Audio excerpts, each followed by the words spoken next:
Hello बच्चों, आइए प्रश्न को पढ़ते हैं। हल कीजिए x जोड़ y dy बटा dx बराबर 1। बच्चों, प्रश्न की मुख्य अवधारणा क्या है ये देखें। हम लोग अपने मुख्य अवधारणा के आधार पर दिए हुए प्रश्न को हम लोग हल करते हैं।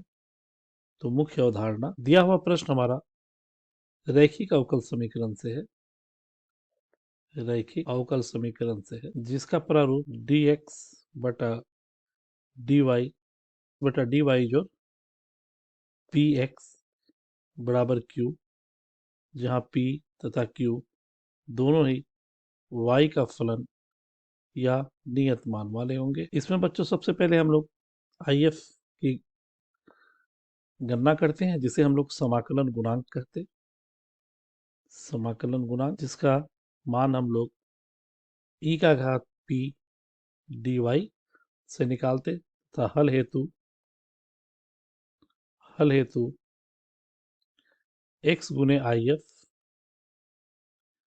बराबर q IF dy plus c का प्रयोग करते तथा e का घात log x को हम x के रूप में प्रयोग करते। इस आधार पर जो हमारा प्रश्न दिया है वो कुछ इस तरह का है। दिया गया प्रश्न x जोड़ y गुने dy बटा dx बराबर 1। तो बच्चों dy बटा dx अगर हम करें तो 1 बटा x जोड़ y, जो हमारे प्रारूप पर नहीं आ रहा, तो dx बटा dy बराबर x जोड़ y, अर्थात dx बटा dy जोड़ x बराबर y। दिए हुए मुख्य अवधारणा के आधार पर अगर हम लोग अपने रैखिक अवकल समीकरण के प्रारूप की तुलना करें तो p का मान -1 ऋण 1 तथा q का मान y है।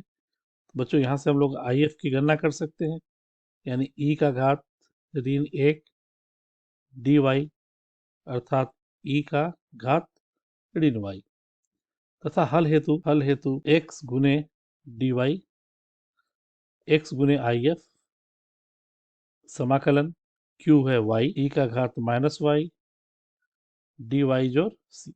दो विभिन्न प्रकार के फलन एक दूसरे से गुना में है, तो इसका मतलब ये खंडशः समाकलन का रूप है, जिसमें u है y और v है e का घात -y। तो इसे समाकलित अगर करें तो कुछ इस प्रकार से करेंगे।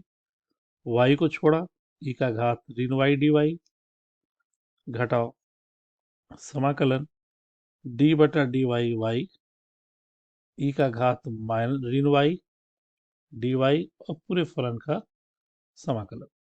तो ये हो गया बच्चों x e का घात ऋण y e का घात ऋण y, यहाँ से ऋण ऋण धन dy का मान 1 e का घात ऋण y dy जोड़ c पुनः x e का घात ऋण y बराबर ऋण y e का घात ऋण y ऋण e का घात ऋण y जोड़ c। e के घात -y से अगर हम लोग भाग दे दें तो ये आ जाएगा बच्चों x बराबर ऋण y ऋण 1 जोड़ c e का घात y, जो हमारे इस दिए हुए प्रश्न का अभिष्ट उत्तर होगा। तो मुख्य अवधारणा के आधार पर हम लोगों ने अपने प्रश्न का हल किया, जिसका हल x बराबर ऋण y ऋण 1 जोड़ c e का घात y है। आशा करते हैं आपको ये हल समझ में आया होगा। धन्यवाद।